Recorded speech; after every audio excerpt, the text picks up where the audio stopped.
You know, Stephen, the interesting thing here as well, and in our game, we try and look at are there pros and cons in this? I don't. Are there any negatives to the government just saying to this mob, sort this out or you're gone? What's the negative here? I know there's the free speech question, but we're all for free speech, but we're not for promoting violence and infecting kids with appalling images, as Michael rightly pointed out, that no other broadcaster is allowed to run unfettered. Look, they have a powerful lobby behind them. Some of the wealthiest people in the world. When I am unfortunately, tragically, very familiar with this argument. I had a massive brawl with Google. And back in my day, Google basically controlled the Obama State Department and had people placed in Obama's office in the White House. And they actually ran front page stories in Australia. The ambassador went on Q&A and made all sorts of ludicrous assertions like, the sea is free, the air is free, and the internet is like that. Except there's been 1,000 years of the laws of the sea. They're called the laws of the sea. And I don't know the last time anyone checked, but before a plane can take off to fly into the sky, the free air, it has to be have proper safety standards. The crew have got to be certified to certain levels. The pilots have got to have an incredible amount of training to certain levels. Because what you're allowed to do between 0 and 5,000 feet, 5,000 and 10,000 feet, and 10,000 and 20,000 feet. This idea that they should be above, and they literally mean above the law, is just farcical. And as long as there is united and strong leadership from not just Australia, but a range of countries, the EU is the jurisdiction where it's had the most successful pushback. It's forced Apple to change. It forced Microsoft to change. Yes, Australia is only a small country and they can treat us with contempt, but build the coalition to say enough is enough. The Chinese, TikTok, they have learned how to manipulate our country. They have learned how to manipulate our public opinion. They are masters of this game now, and they are applying it to issues like the Middle East, where you see complete propaganda. So I'm getting a bit passionate there and talking too much on you there, Kieran. But I'm genuinely passionate. No. Well, the thing is, and this is the question I'll put to Michael as well. When you've got such a broad political view here, supporting a decent crackdown and some standards to be enforced. Jackie Lambie, as I touched on earlier, she said she's turning it off. She was between the studio and going to the airport. She said, I'm off. I'm out of Twitter. I'm not going on there. I'm cancelling them, and other politicians should do the same. Michael. Well, Jackie's mistake was to turn it on in the first place, Kieran.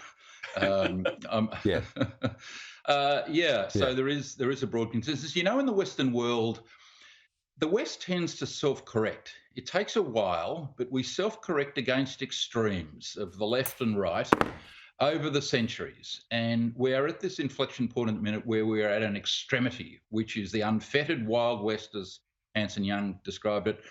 The cowboys in social media. They are tax avoiders. They publish defamation. Most recently, the most disgusting, vile anti-Semitism, Jew hatred that I've seen online.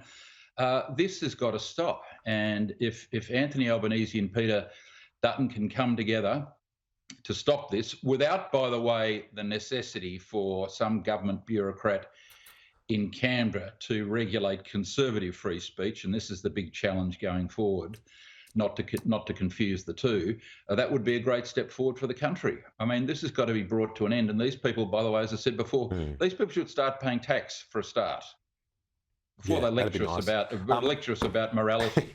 By the way, I'm not accepting lessons. I'm not accepting lessons in morality from Musk or Zuckerberg or any of these people who've got all their headquarters in Ireland and then in the double tax treaties in blah blah blah in the Bahamas. Forget it. Yeah.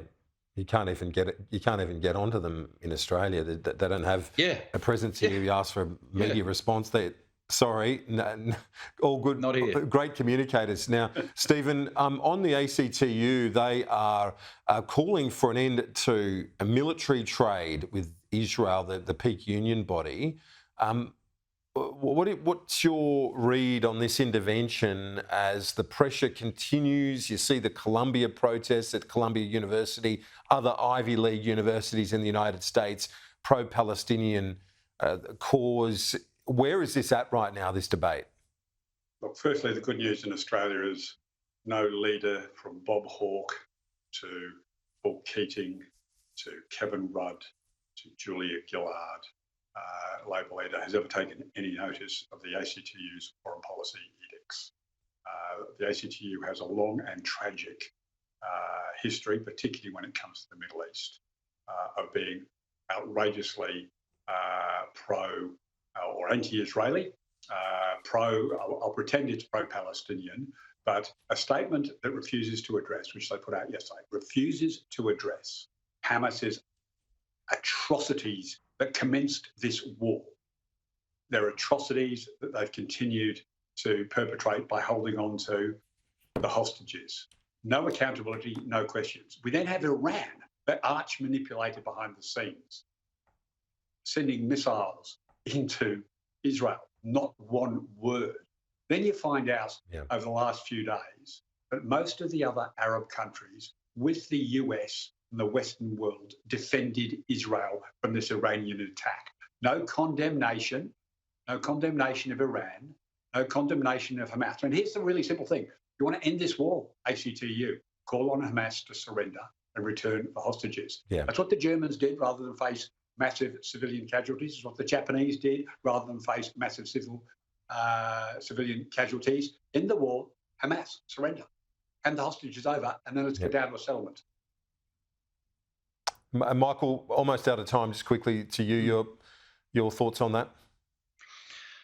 Well, what we've seen since October 7 are people crawling out from under rocks in the name of Palestinian statehood, many of whom are just Jew-hating anti-Semites, neo-Nazis, etc., worldwide.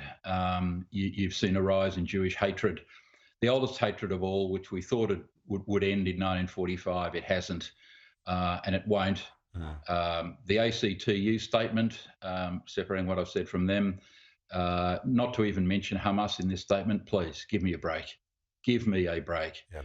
And finally, mate, where are the demonstrations against the Russian invasion of the Ukraine? There aren't that many Palestinians in Australia.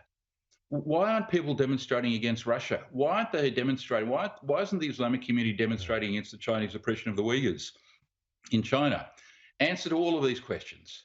Once you introduce Jews, as I said, out from under the rocks comes all the Jew haters that have thus been quiet, and you give them an inch and they take a mile. Disgraceful. Michael and Stephen, gentlemen, I'll see you next week. Thanks.